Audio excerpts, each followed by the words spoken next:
Bismillahirrahmanirrahim. Alhamdulillah wassalatu wassalamu ala Rasulillah wa ala alihi wa sahbihi wa man walah. Kita bersyukur pada Allah Subhanahu wa taala malam hari ini kembali dipertemukan dalam majelis kajian ilmu akidah ya dari Syarah Akidah Al-Qairwaniyah. Kita masuk sekarang ke pembahasan iman kepada kitab-kitab Allah ya.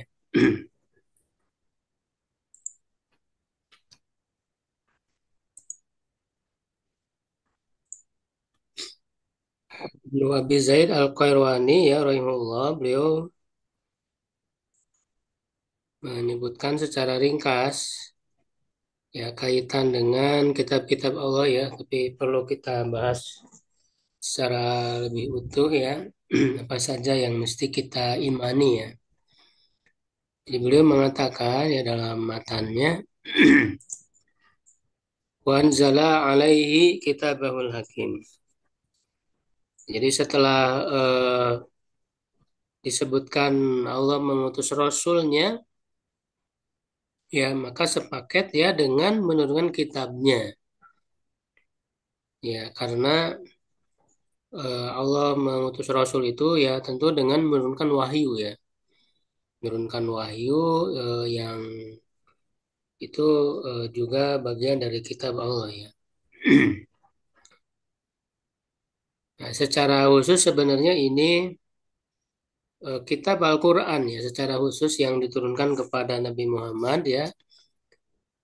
Tetapi tentu kita juga perlu mengetahui kitab-kitab yang lain yang Allah turunkan kepada para nabi sebelum Nabi Muhammad SAW ya, khususnya yang memang dijelaskan ya, karena tidak semua dijelaskan ya, diberitahukan nama kitabnya apa ya. Ya, jadi ada iman yang sifatnya global yaitu meyakini semua ya, semua kitab-kitab yang Allah turunkan kepada para nabi dan rasul ya secara globalnya, dan secara rincinya berarti kita mengimani yang disebutkan oleh Allah. Ya, jadi secara rincinya, secara lebih khususnya yang Allah sebutkan, dan tentu kita tidak boleh menyebut ya kitab ya yang tidak disebutkan oleh Allah dan Rasulnya, karena ini hanya bergantung kepada wahyu ya, karena kita tidak tahu ya kitab Allah itu yang mana ya, kecuali pemberitahuan dari Allah saja. Ya tidak boleh ya kita mereka-reka bahwa ini kitab Allah ya namanya dan sebagainya. Jadi terbatas pada informasi dari wahyu saja ya. Ya, jadi ini secara khusus sebenarnya yang disebutkan oleh Al-Qairwani berkenaan dengan Al-Quran ya. Karena kan sebelumnya menyebutkan tentang Nabi Muhammad SAW. Wa anzala alaihi, dan dia Allah Subhanahu wa taala menurunkan kepadanya, maksudnya kepada Nabi Muhammad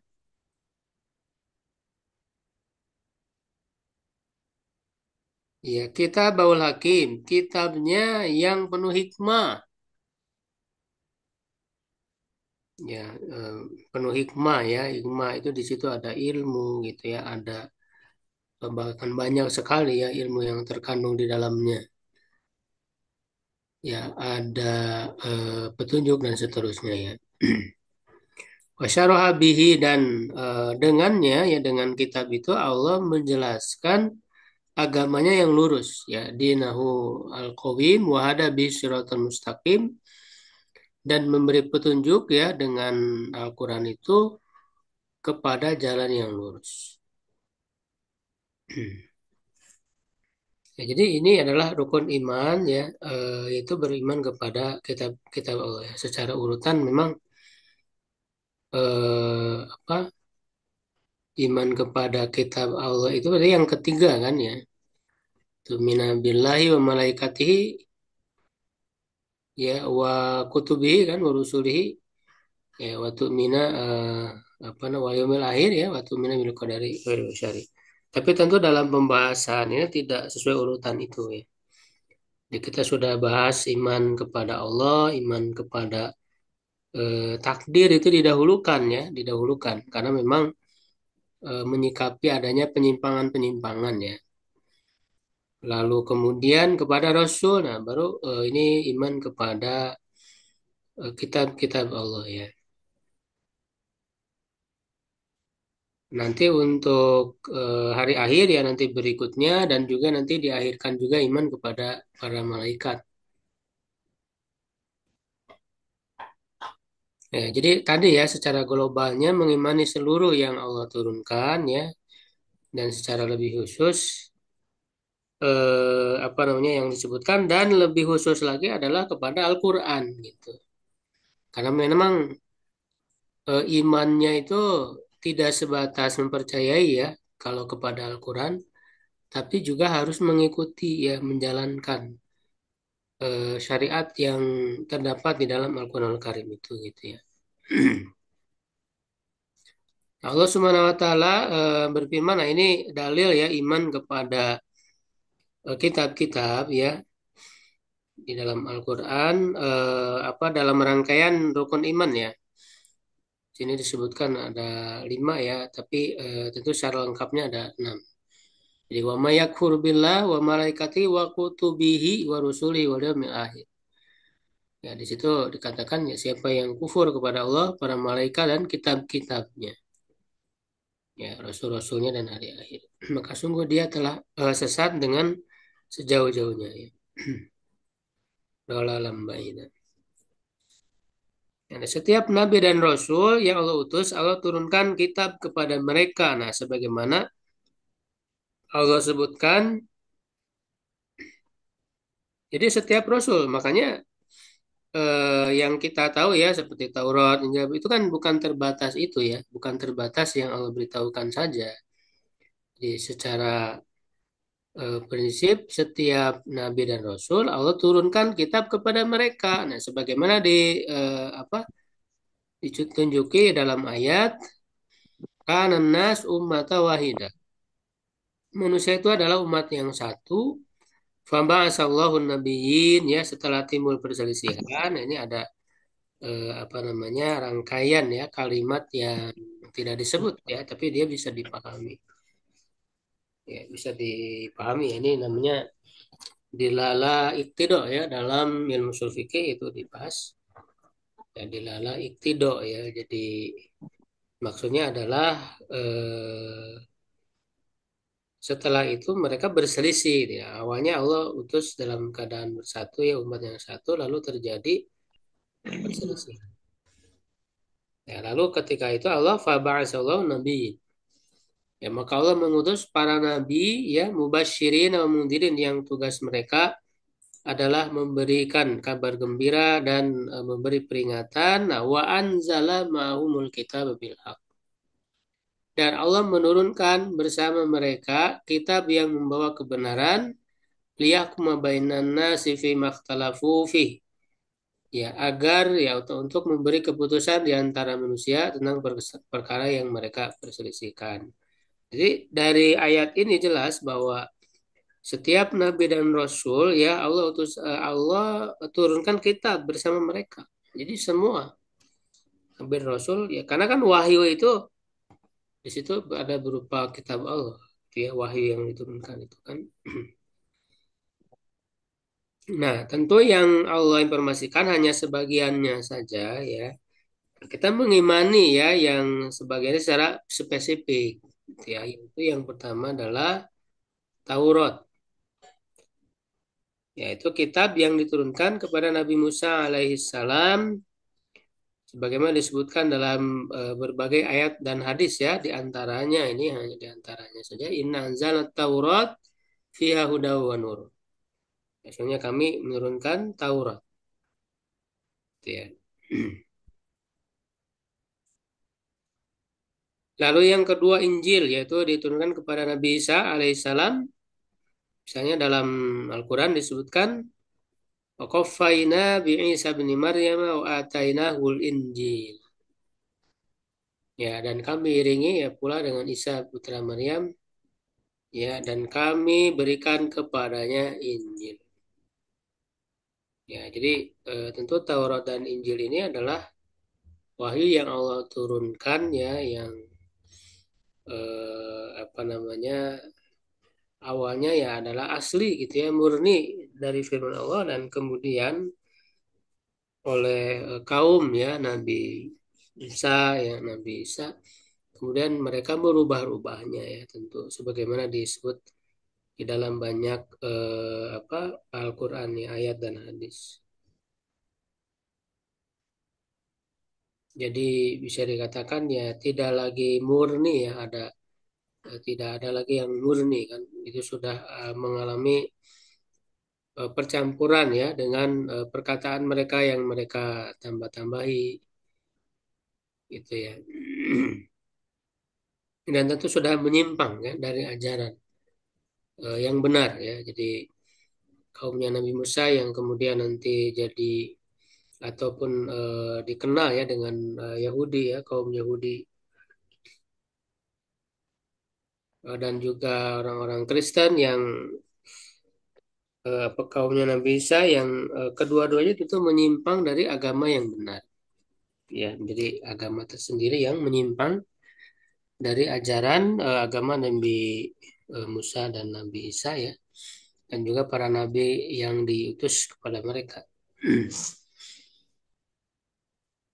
Jadi bukan Taurat, Injil atau Bible ya yang ada sekarang, yang ada di tangan mereka. Jadi kita apa yang kita maksud di Taurat dan Injil itu bukan ada yang pada mereka sekarang, karena itu sudah mengalami perubahan-perubahan. Ya, tetapi yang kita imani adalah dulu yang asli gitu, yang Allah turunkan pada Nabi Musa dan Nabi Isa yang aslinya, gitu ya. Nah, kemudian ada juga yang ketiga Zabur ya, yaitu yang diturunkan kepada Nabi Daud alaihissalam.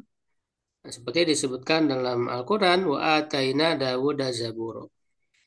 Dan kami telah memberikan kitab Zabur kepada Nabi Daud, ya, kepada Daud, surat An-Nisa 163. Nah, selain itu kan biasa yang suka dihafal itu kan empat ya, ada Taurat, Injil, Zabur, Quran. Ya, tapi ada juga yang disebut di dalam Al-Quran itu yang disebut suhuf. Ya, suhuf ya, lembar-lembaran. Nah, ini juga sama, termasuk kitab juga ya. Ya, termasuk kitab Allah ya. Ini yang disebut di surat Al-A'la itu. Ya, suhuf Ibrahim dan Musa ya, yaitu lembar-lembaran yang diturunkan kepada Nabi Ibrahim ya dan Nabi Musa alaihissalam ya, selain Taurat. Nah, jadi ada Taurat yang diturunkan kepada Nabi Musa ya, ada juga suhuf ya, lembaran-lembaran yang lain. Jadi ini berbeda ya. Dalam surat Al-A'la ya, Allah menyebutkan inna hadza lafis suhufil ula suhufi Ibrahim wa Musa. Sungguhnya ini benar-benar terdapat dalam lembar-lembaran yang dahulu ya, yaitu lembar-lembaran yang diturunkan kepada Ibrahim dan Musa. Nah, ini karena disebutkan dalam ayat ya, kita mesti mengimaninya gitu ya. Nah, kemudian yang kelima Al-Quran ya, yaitu kitab terakhir yang diturunkan kepada Nabi Muhammad SAW, kepada Nabi dan Rasul terakhir ya. Ini banyak ya dalam Al-Quran disebut, di antaranya inna nahnu nazzalna alaikal Qur'ana tanzila. Nah, Quran ini salah satu namanya saja ya, jadi ada nama-nama lain ya. Nah, di sini saya sebutkan nama lain ya dari Al-Quran ya, ada Alkitab ya, maknanya tulisan. Ada Al-Furqan ya, di pembeda, ada zikir peringatan ya, dan memiliki banyak sifat. Ini kalau nama-namanya ya, paling tidak ini ya, kitab Al-Furqan, Al-Zikr ya, apa namanya?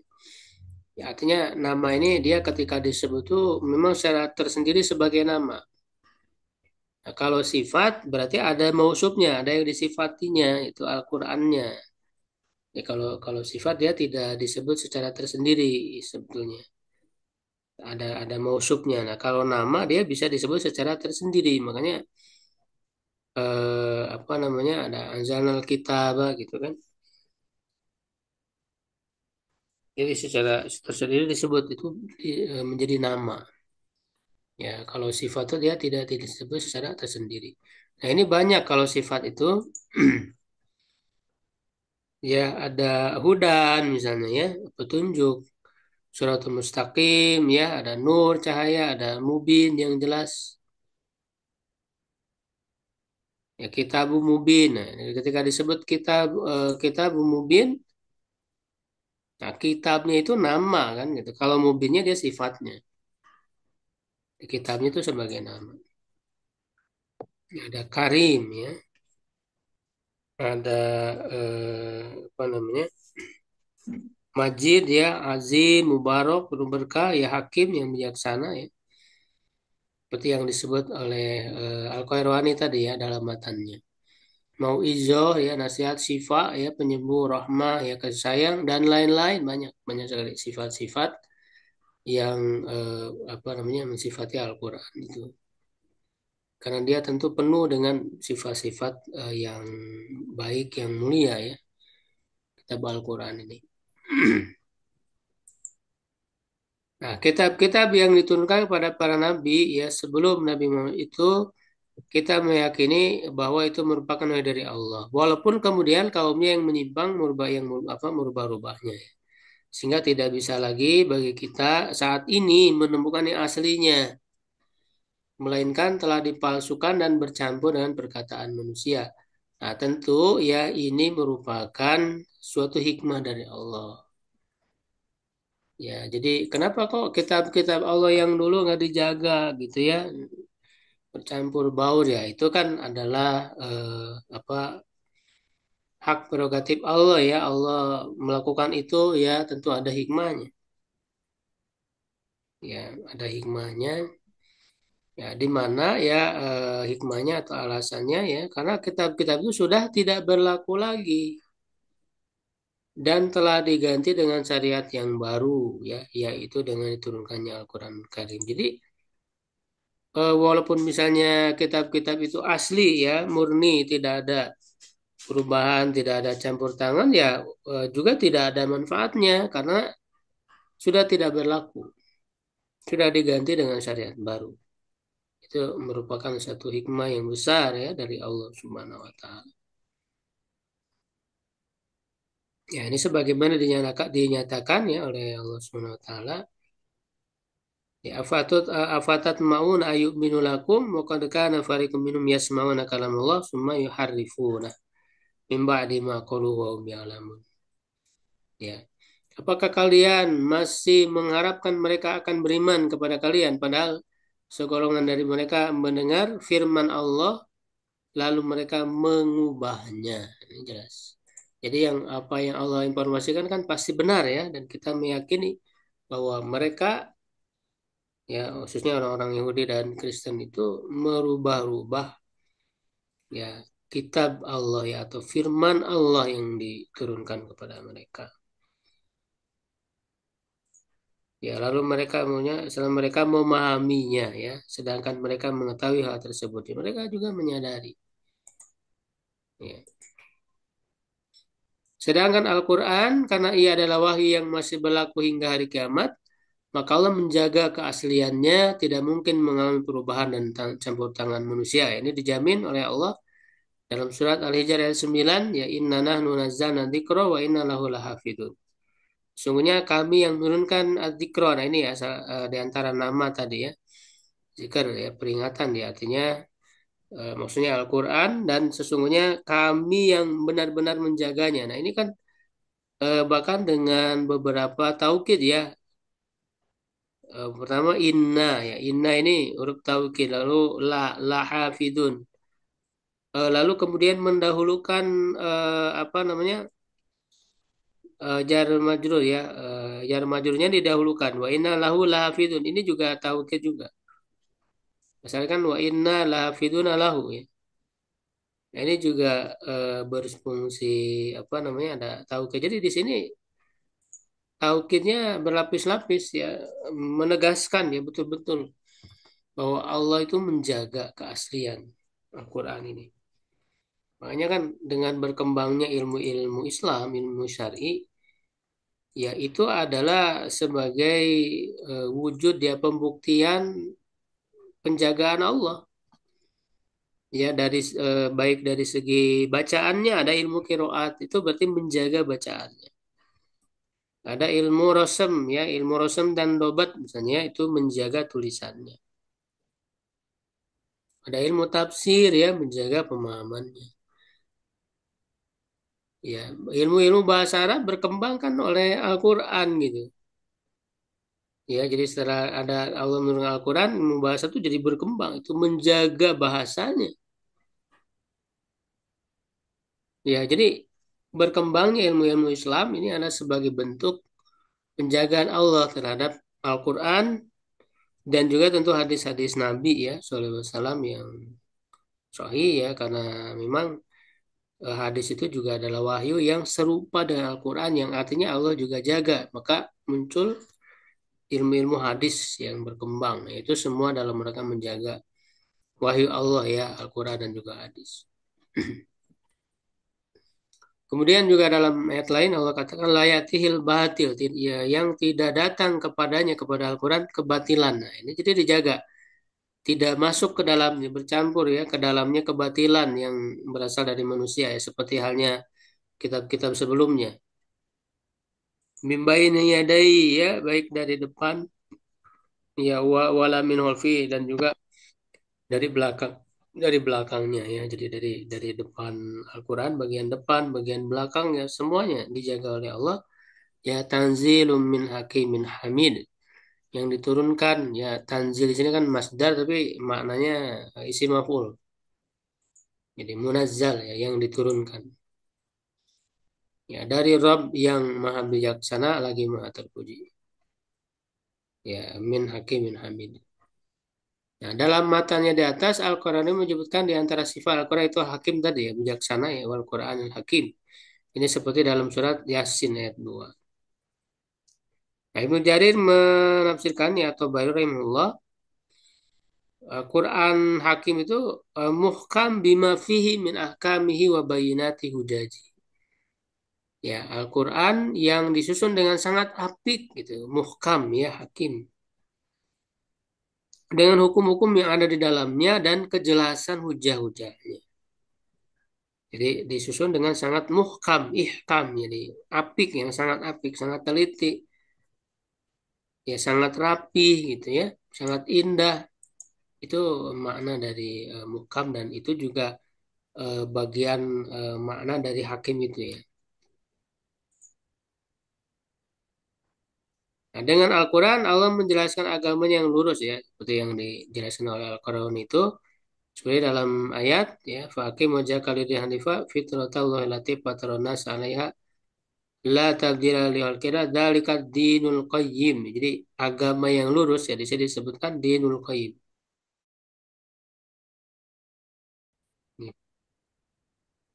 Ini tadi keluar sendiri ya sinyalnya.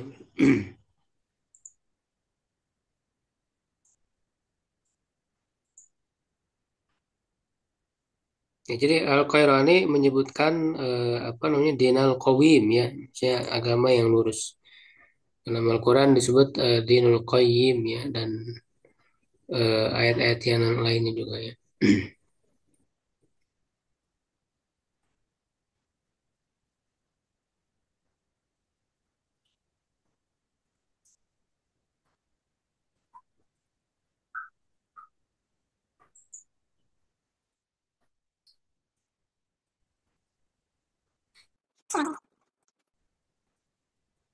Loading.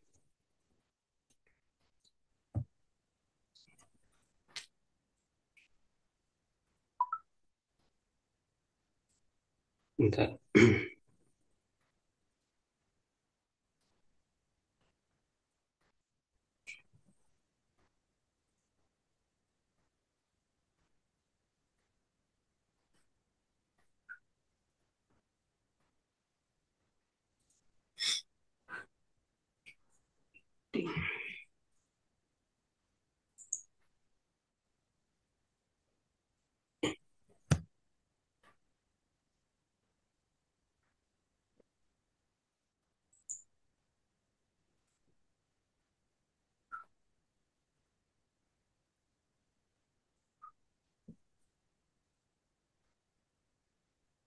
Ya, ini apa koneksinya nih, sinyalnya.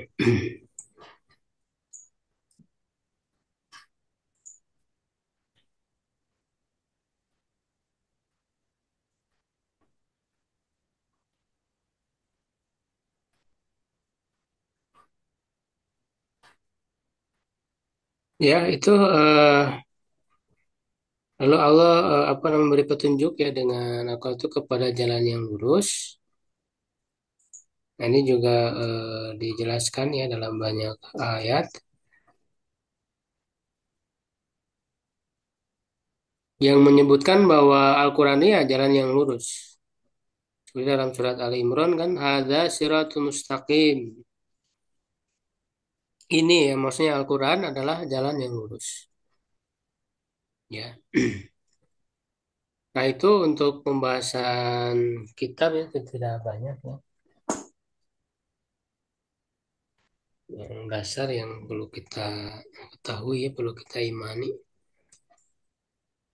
Ya apa namanya itu ya. Paling nanti kalau di level lanjutan ya berarti misalnya mengetahui hujah-hujah ya akan kebenaran Al-Quran. Jadi secara rasional misalnya eh, kenapa gitu perlu diturunkan kitab dan sebagainya. Itu untuk melakukan bantahan-bantahan ya kepada orang-orang yang mengingkarinya. Ya, kita lanjut berikutnya ke iman kepada hari akhir. Ini yang cukup panjang nih, saya kira agak panjang saya bahas. Ya, Al-Qairani menyebutkan wa anna sa'ata atiyatun la raiba fiha wa anna Allah yab'atsu man yamut kama badahum ya'udun. Dan bahwa kiamat akan datang ya tidak ada keraguan di dalamnya dan Allah membangkitkan orang yang mati sebagaimana ya Allah memulai mereka, mulai menciptakan mereka ya seperti itulah mereka akan kembali ya dikembalikan oleh Allah Subhanahu wa taala. Ya, jadi tapi nanti dirinci lagi ini secara global ya Al-Qairani menyebutkan secara global dulu tentang hari kiamat lalu kebangkitan manusia akan kembali ya kepada Allah. Nanti dirinci ya ada poin-poin tertentu ya berkaitan dengan iman kepada hari akhir ini ya. Seperti misalnya nanti ada hisab ya, ada mizan ya, ada apa namanya, ada mahsyar ya. Allah datang pada saat itu. Lalu kemudian ada haud ya, telaga gitu ya. Sampai nanti ada tentang surga dan neraka. Jadi beliau juga cukup panjang nanti menjelaskan berkaitan dengan hari akhir ini. Nah, iman kepada hari akhir ya, maknanya adalah mengimani semua yang diberitahukan oleh Allah dan Rasulnya. Ya, kalau secara globalnya kan meyakini bahwa ada hari akhir gitu kan. Ada kiamat, ada kebangkitan secara global. Nah, secara rincinya kan tentu mengimani semuanya ya, yang dan itu kan tentu berbeda-beda. Makanya iman orang itu berbeda-beda juga dipengaruhi ya diantaranya oleh ilmu. Jadi semakin orang menambah ilmu tentang saya tentang iman kepada hari akhir ya, semakin dia tahu dari Quran, dari hadis, bagaimana kejadian di hari akhir, di akhirat itu, berarti kan dia ada tambahan ilmu, ada tambahan iman. Imannya semakin semakin kuat ya, semakin banyak yang dia ketahui kan gitu. Jadi secara rincinya ya, maka itu pentingnya kita terus menuntut ilmu, terus mengetahui ya, karena sampai akhir hayat pun sebenarnya belum belum tidak akan selesai ya kita pelajari, makanya terus ya kita pelajari terus. Gitu ya, masih banyak hadis-hadis ya apa ayat dan hadis yang belum kita pelajari ya.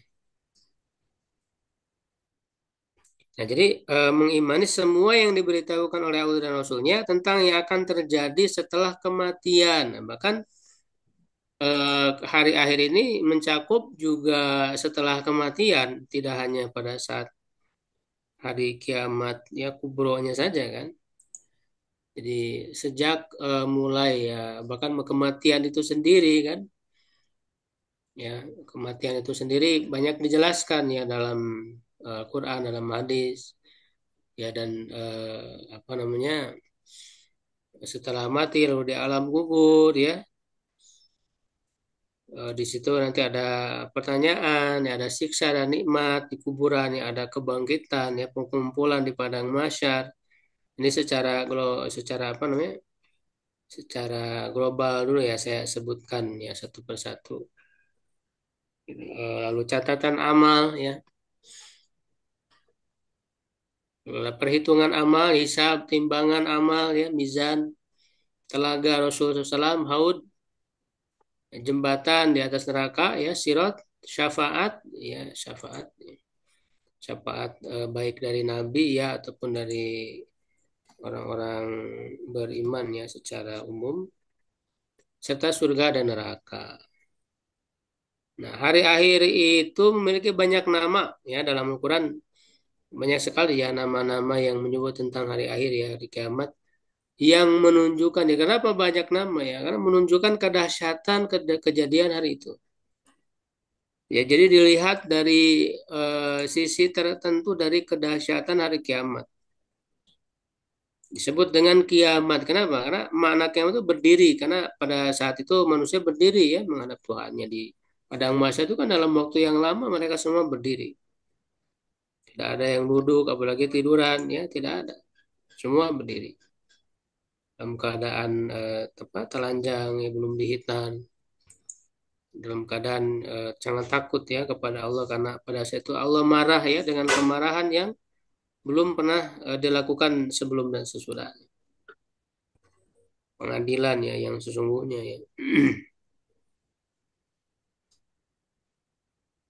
Sa'ah ya disebut juga sa'ah kan ya suatu waktu ya dinamakan demikian karena ia adalah waktu yang memiliki kejadian besar atau menunjukkan telah dekat waktunya. Yaumuddin, hari pembalasan itu jelas ya. Jadi karena dia akan dibalas semua amalan manusia. Yaumul Hisab, hari perhitungan amal ya. Yaumul Khulud, hari keabadian ya. Tomah ya dalam surat An-Nazi'at ya itu bencana besar. As-Sokhoh, suara yang sangat keras di surat Abasa ya. Faidza ja'atis kan. Al-Haqqah, surat Al-Haqqah yang menampakkan hakikat. Ya, tidak ada lagi kepalsuan ya pada saat itu yang disembunyikan semua akan disingkap ya hakikatnya ya akan terbuka semuanya. Yauma tublas saroir hari ditampakkan semua rahasia. Ya lalu apa asoho tadi suara yang sangat keras. Al-Haqqa al yang meliputi ya karena kiamat ini meliputi seluruhnya ya tidak ada yang tidak terkena ya oleh kiamat ini. Ya, jadi dalam bayangan orang-orang yang tidak beriman kan kiamat itu hanya di sebagian tempat sehingga dia pindah ke tempat yang lain. Ya, kalau di film-film itu kan dulu. Padahal kiamat itu namanya al-ghasyiyah. Jadi dia meliputi semuanya. Tidak ada tempat lagi yang aman di dunia ini karena semuanya akan terkena ya. Al-waqiah yang pasti terjadi ya. Namanya al-azifah yang dekat waktunya. Al-qaryah yang memukul dengan kedahsyatan. Kalau ayat kalau ya, apa ya ke Akrow ya, tapi pakai ain bukan pakai hamzah. Nah, ini kan ada orang yang nggak ngerti ya, dia mengartikan Korea pembaca perempuan. Padahal pakai ain bukan pakai hamzah ya. Dan banyak yang lainnya lagi ya. Nah, hari kiamat pasti terjadi, tidak ada keraguan di dalamnya ya. Allah berfirman, nah, sebenarnya sebagai disebut Al-Qur'an ini dari Quran ya, dari ayat Quran. Wa nasata atiyatun la raiba fiha wa annahu yab'atsu man fil kubur. Ya, lalu kama badahum tadi domainnya diganti ya dalam ayatnya kama badaakum sebagaimana dia menciptakan kalian ya pada permulaan maka ta'udun ya maka seperti itulah kalian akan kembali. Jadi ini mengutip ya di dalam ayat. Jadi kalau kita lihat ya pemaparan akidah Ahlussunnah para ulama itu betul-betul ya hanya mengutip, merangkum ya dari ayat-ayat, dari hadis, tidak keluar dari situ karena tauqif ya akidah ini. Ya, tidak perlu pakai konsep-konsep yang di luar Islam ya yang berasal dari filsafat, mukalam dan sebagainya. Ya, tentu kita harus mengetahui ya mana akidah Ahlussunnah yang murni itu kan.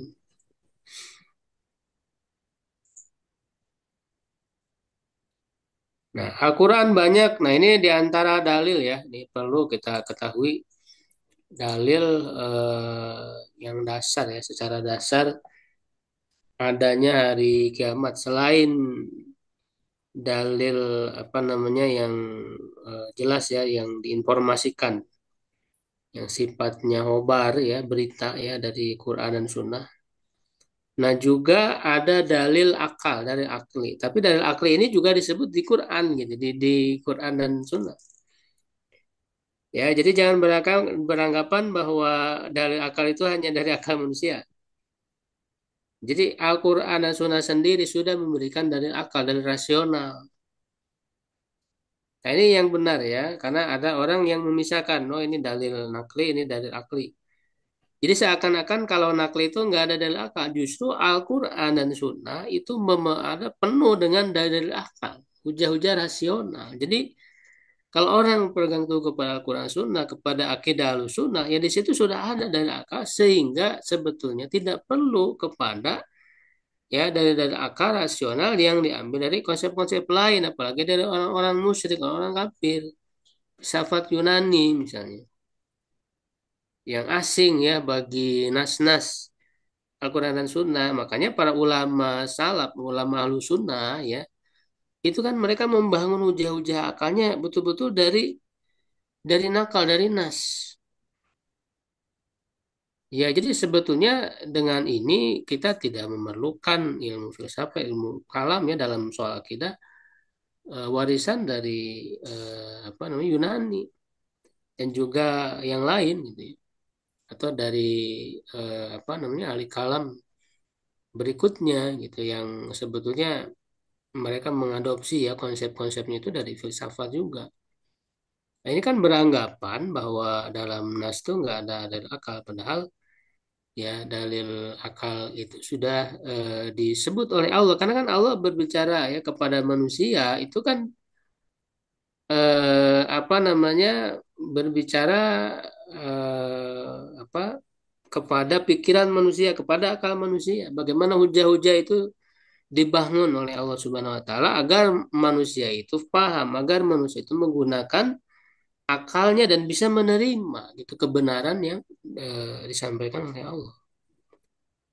Di sini paling tidak ada beberapa ya dalil rasional yang disebut di dalam Al-Qur'an ya tentang kebenaran adanya hari kebangkitan.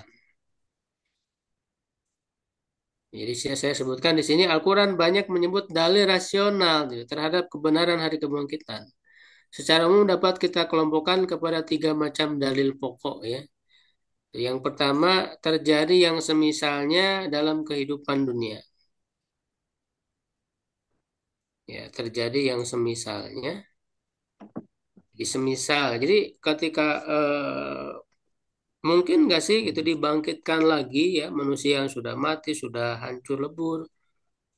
Ya secara akal, secara rasional mungkin nggak itu dibangkitkan lagi. Yang pertama dalilnya sudah terjadi, bukan lagi mungkin atau tidak. Yang serupa dengan hal itu sudah terjadi, sudah Allah berikan contoh. Ya, nah makanya banyak nih dalam ayat ya yang menyebutkan ini ya. Misalnya kisah, jadi yaitu ada sebagian orang yang meninggal lalu Allah hidupkan kembali. Jadi sudah ada contohnya.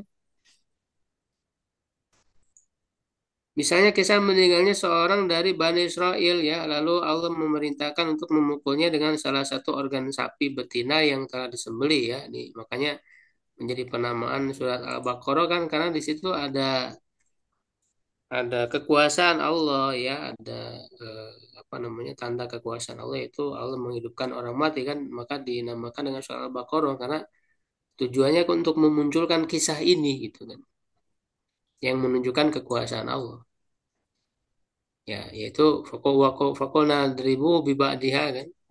Pukulah ya kami katakan pukulah ia dengan salah satu bagian dari sapi yang disembelih itu di organnya ya kadzalika yuhyil mauta. Begitulah Allah menghidupkan orang mati.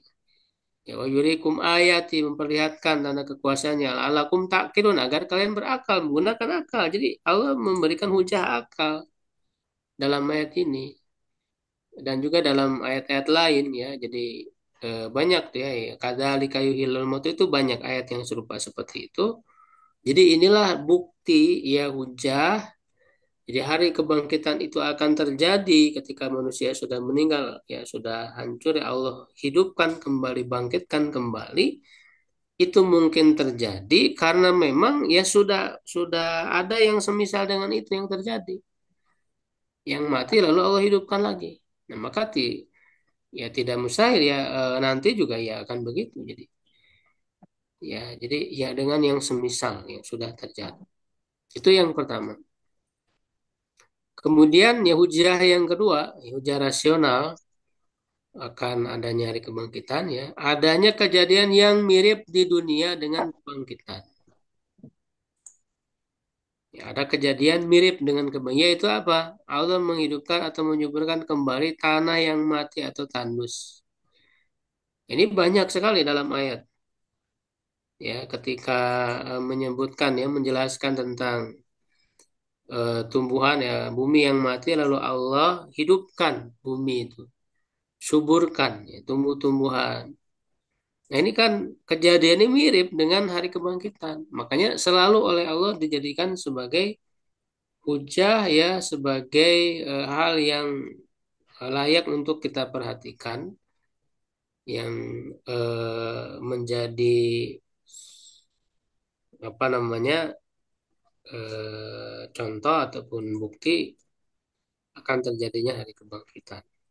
Misalnya dalam surat Qaf ya Allah mengatakan rizqalil ibad wa ahyayna bihi balatan maita dan kami hidupkan dengan air yaitu tanah yang mati tandus kadzalikal huruj seperti itulah terjadinya kebangkitan.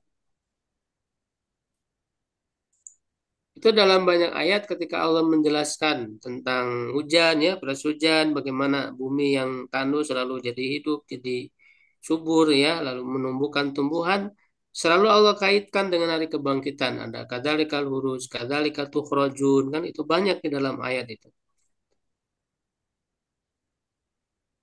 Ini sebagai bukti ya akan adanya hari kebangkitan ya dengan agar orang itu mengambil ibroh ya pelajaran merenungkan mentafakuri pada kejadian yang di alam ini yang bisa dilihat langsung oleh manusia.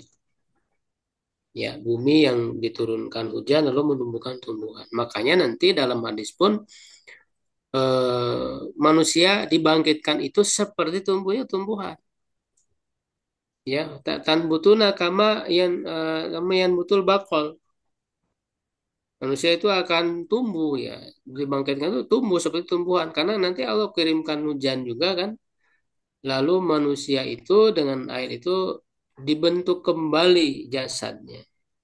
Fisiknya dari satu tulang yang tidak akan hancur ya, yang disebut dengan ajbud zanab ya, tulang ekor ya. Tulang ekor dari tulang ekor lah akan dibentuk kembali fisik manusia itu kan. Itu dari yang kedua. Yang ketiga, Allah berkuasa melakukan yang lebih hebat daripada membangkitkan, yaitu menciptakan dari permulaan. Jadi kalau ada orang yang mengingkari ya Allah akan membangkitkan, ya maka disampaikan hujah kepadanya, bukankah Allah yang menciptakan dari permulaan yang tadi tidak ada jadi ada? Nah, justru membangkitkan itu lebih mudah karena sudah ada sebelumnya. Ya kan sudah diciptakan sebelumnya lalu dihidupkan. Kalau menghidupkan dari awal kan belum ada sebelumnya. Ya lalu Allah ciptakan.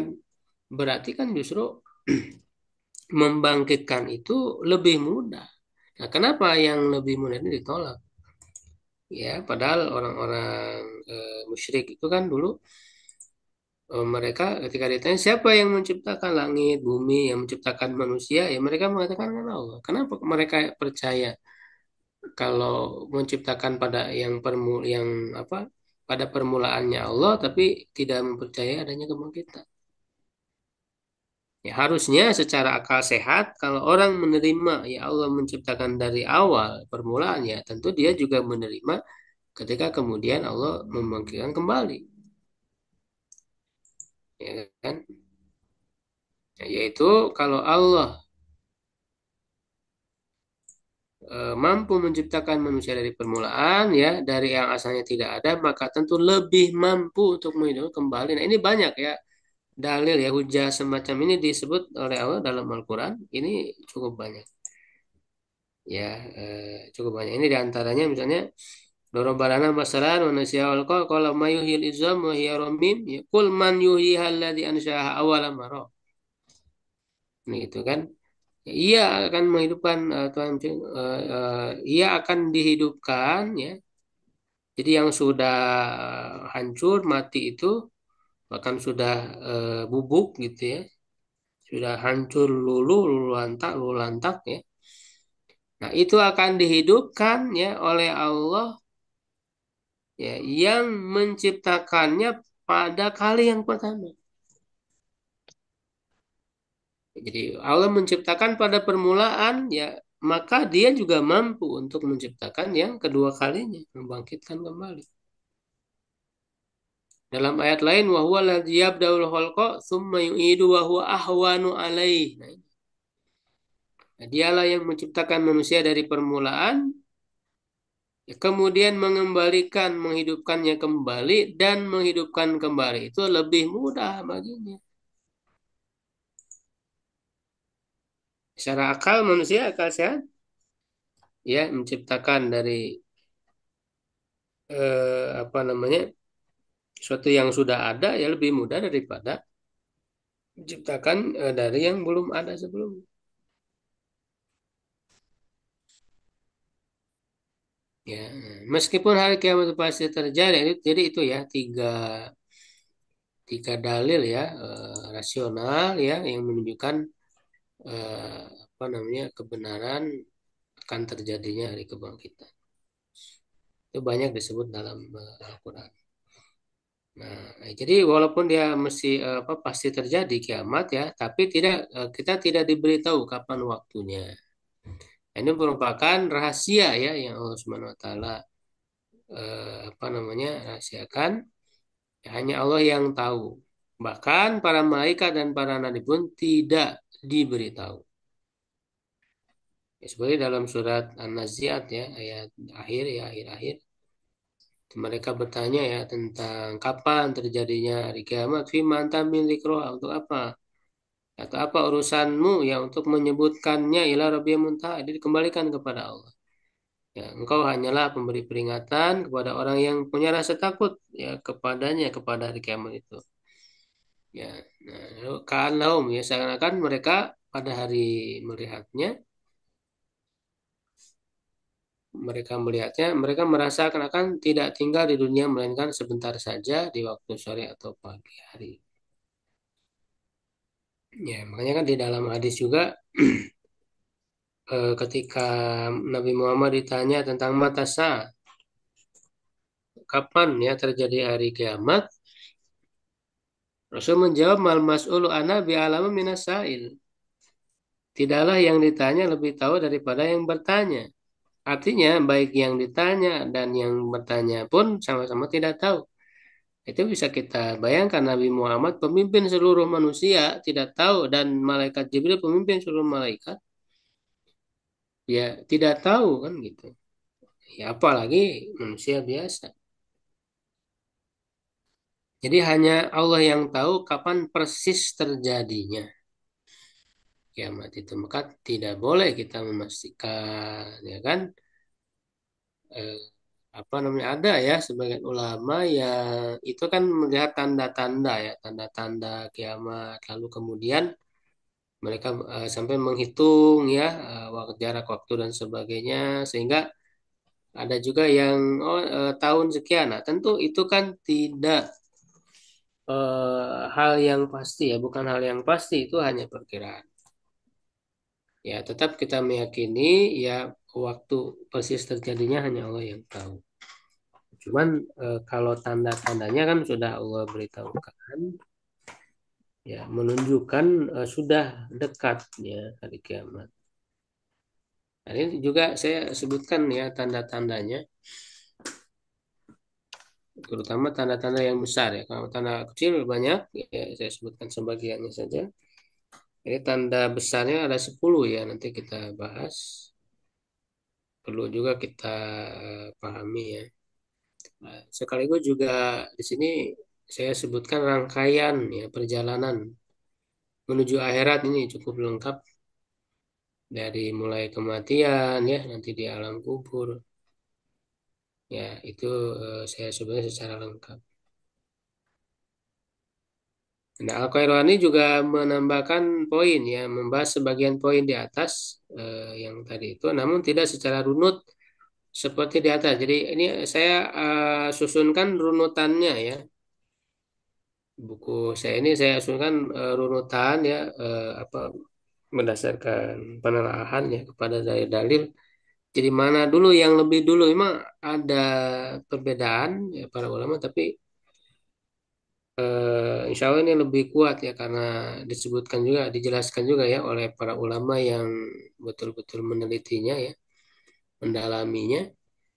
Ya, jadi urutannya itu ya di alam kubur ya, siksa dan kenikmatan kubur, tanda kiamat, nah permulaan kebangkitan, pengumpulan di padang mahsyar, syafaat uzma, itu dimulainya apa namanya penghisaban ya, karena kan di padang mahsyar itu menunggu lama sampai kemudian Nabi Muhammad lah ya yang Nabi Muhammad lah yang memohonkan kepada Allah agar dimulai. Lalu kedatangan Allah untuk untuk memutuskan perkara. Nah, ini adalah yang mesti kita yakini. Ya Allah datang ya sudah kita tetapkan ya, jangan ditakwil ya, jangan dialihkan makna yang jelas ini. Nah, hanya datangnya Allah bagaimana itu yang tidak kita ketahui. Sebenarnya sudah kita jelaskan dalam pembahasan prinsip memahami sifat Allah.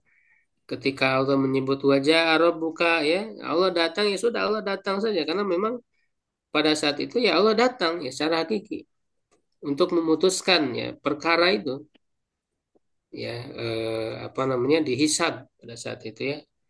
Jadi ditebarkan catatan amal dulu ya suhub, lalu ada hisab, lalu ada mizan, telaga ya haud ya, lalu jembatan di atas neraka. Nah ini akhir.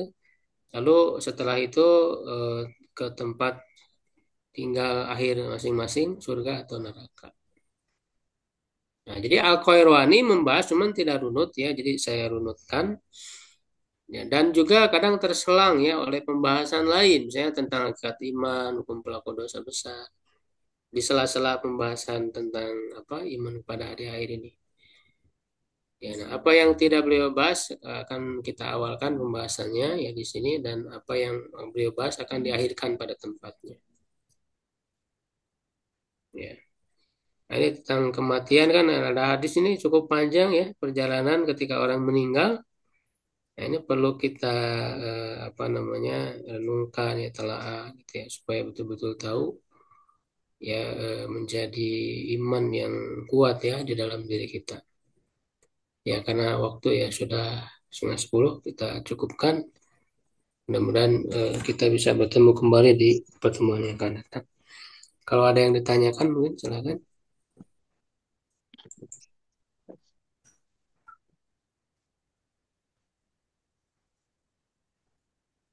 Kiamat kecil sogir Ustaz. Kematian kiamat sogir Ustaz. Ya betul kematian kiamat sugro ya itu kematian. Betul. Kiamat itu ada tiga ya, ada kiamat sugro, wusta dan kubro. Kubro. Kalau wusta itu kematian setiap orang, berarti kematian setiap orang berarti itu kiamat baginya.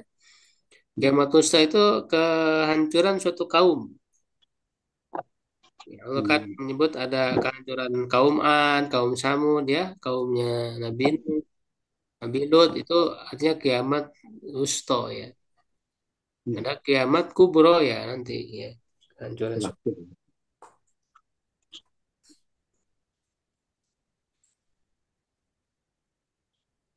Silakan kalau ada yang lain. Tanyakan.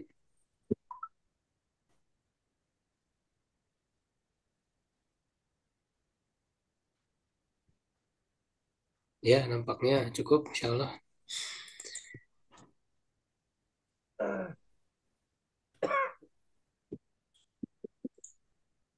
Syukran ala itimamikum. Ya, qul qouli hadza astagfirullah li wa lakum.